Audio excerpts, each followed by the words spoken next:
Hello everyone สบายดีทุกท่านสำหรับคลิปวิดีโอนี้ครูตุ้ยยังสืบต่อมาแบ่งปันคำศัพท์ที่ใช้ในชีวิตประจำวัน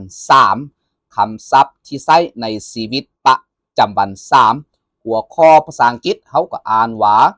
daily useful vocabulary daily useful vocabulary มีคำศัพท์ที่ใช้ในชีวิตประจำวันคำศัพท์ใดได้หันเฮาไปเรียนรู้พร้อมกันเลย again adverb again adverb อีกเทื่อนึงไม่คือแต่ก่อนนอกจากนั้นแล้วอีกเทื่อนึงไม่คือแต่ก่อนนอกจากนั้นแล้ว on to preposition on to preposition ไปยังไปสู่ขึ้นไปถึงไปยังไปสู่ขึ้นไปถึง basket noun basket noun กะตากะบุง healthy adjective healthy adjective สุขภาพดีมีประโยชน์เป็นประโยชน์ต่อร่างกายเศรษฐกิจแข็งแรงดีสุขภาพดีมีประโยชน์เป็นประโยชน์ต่อร่างกายเศรษฐกิจแข็งแรงดี vegetable noun vegetable noun ผัก coffee noun coffee noun กาแฟแก้นกาแฟแก้นกาแฟ before preposition before preposition ก่อนหน้า before conjunction before conjunction ก่อนหน้า student noun student noun นักเรียนนักศึกษา picnic noun picnic noun การกินข้าวปลาอาหารที่เอาไปกินข้าวปลาการกินข้าวปลาอาหารที่เอาไปกินข้าวปลา picnic verb picnic verb ไปกินข้าวปลาไปกินข้าวปลา blanket noun blanket noun ผ้าห่มสิ่งใดๆที่หนาอ่อนปก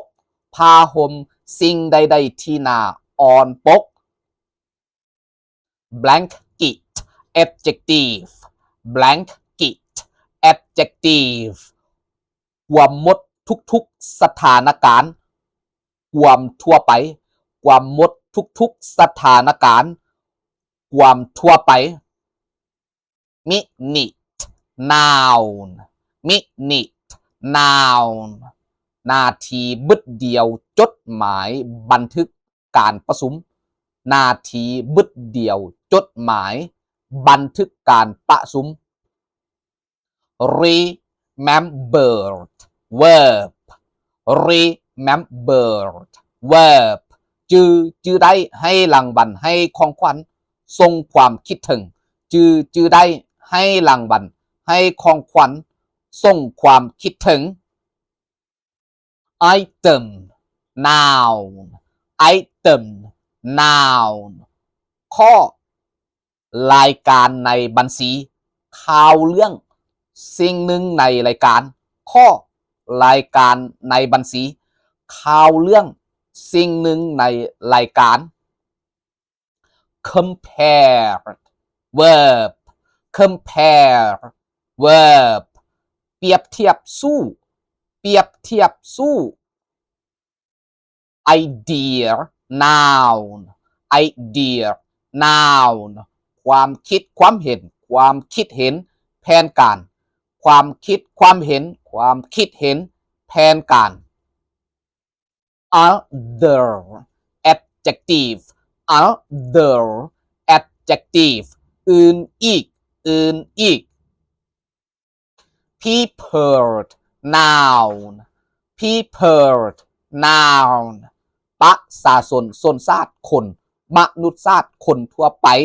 คนละเมืองประชากรราษฎรประชาชนชนชาติคนมนุษยชาติคนทั่วไป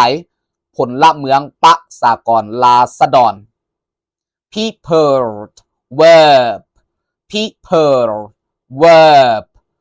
เอาคนไปใส่เอาคนไปอยู่มีคนอาศัยอยู่เอาคนไปใส่เอาคนไปอยู่มีคนอาศัยอยู่ article noun article noun สิ่งของมาตราข้อเรื่องในหนังสือพิมพ์บทความคำนำหน้านามเซนand the สิ่งของมาตราข้อเรื่องในหนังสือพิมพ์บทความคำนำหน้านามเซนand the statement noun statement noun แถลงการคำแถลง